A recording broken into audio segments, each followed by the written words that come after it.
when I spoke to him, and you know, I'll clue people up on that as well. I may as well just tell people. So, years and years ago, a tattoo artist in Walthamstow was doing a tattoo for me. I wanted a tribal band, and I'm sitting up there, and I'm looking on the wall, and I'm like, "What are these drawings up here, Tel?" And he's like, "Oh, they're from Reggie Kray."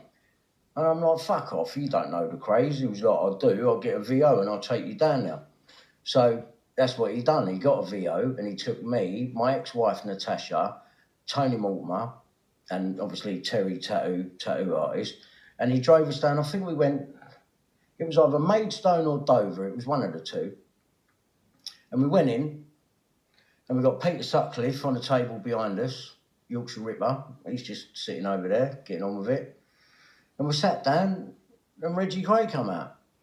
And we sat there for a couple of hours and spoke, and he was like, "You know, it's good what you're doing." He talks really quiet, so you have to lean in when he was talking. But I was just blown away. I was like, "I can't fucking believe it." And we swapped numbers, and he would ring my house every day. I'd wake up here, my nan would take me, "Reggie's rung again." I'm like, "Oh, is he?" You know, I fucking know the Krays. I only met Reggie. And when I got the sack from E17 in 1997, being set up with an ecstasy interview that wasn't meant for me, it was meant for Tony Mortimer.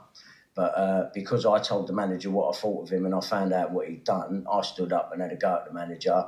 And from that point, they needed to set me up to make it look like I'd done it to myself.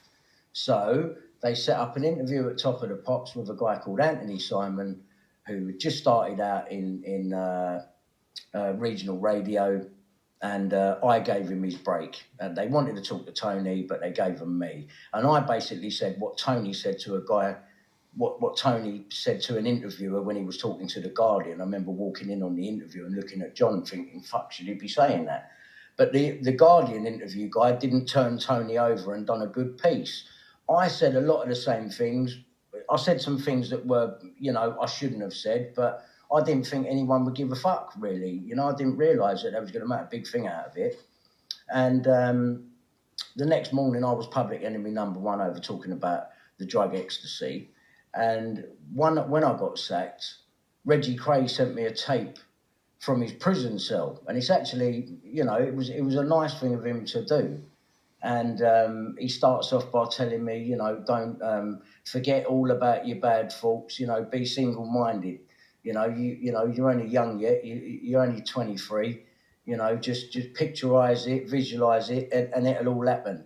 And he starts then saying to me, "I've got a meeting later on with EMI. I'm going to talk to them about you." And there you go. There are gangsters, mobsters involved. The guy's in prison. Yeah. But he's having a meeting with EMI Records. And I've heard this call, by the way, haven't I? So you've heard it. Who doubt this call happened, Brian played me the call the other day. I've listened to the call. Yeah, I'll be happy to play it to you. Be happy to play it for you, mate. You know, so it's a real thing. And are you able to play it? If I ask, if people want to hear I should be able to, yeah. If it all play back through the microphone off of the desktop, yeah, I will play it for you. Let me just move this out of the way, and then you'll have to tell me if you can hear. Tell me if you can hear this.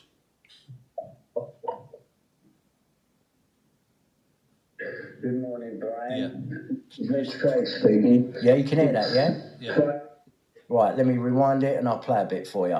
I'll play it up to the point where he says I've got a meeting with EMI, yeah? Yeah.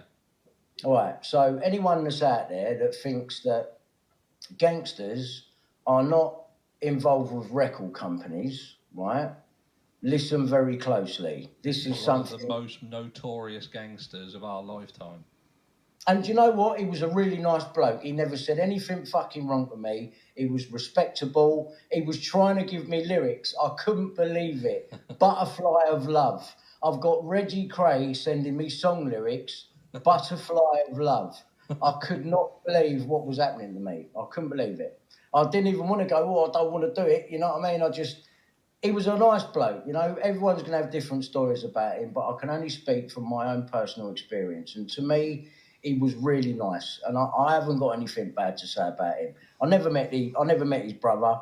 I only met him. But all I can say is he was respectful to me. He didn't have to send me this audio recording, but he did. So here we go. Good morning, Brian. This is Reggie Kray speaking. It's Friday, the 6th of August. I spoke to your Green yesterday, a lovely person, as you know, and I was very pleased that you stayed there whenever. And I'd like to give you, before I give you some words of advice, which I help you, because I genuinely want to help you, say hello to your Green for me. Give him my love. What I'd like to say, Brian, is you're just 23 years of age, so you're just a baby, you've got plenty of time. And what I advise you to do is be single-minded and forget any bad thoughts about those who have tried to mess up your career. And if you be single-minded and think positive, forget about them entirely and strive to be successful again, which you can be and will be. And that is the best way to hit back at those who try to undermine your career. You can do it. You've got a smashing voice. I think you've got a great voice. And I figure I might be able to help you somehow. And I'll tell you my thoughts. I've got to meet with EMI on the 13th of this month, very soon. And I'll speak to them about you. And I've got some lyrics which I think are ideal for you. One's called The Butterfly of Love, which I'll talk about to you in a moment.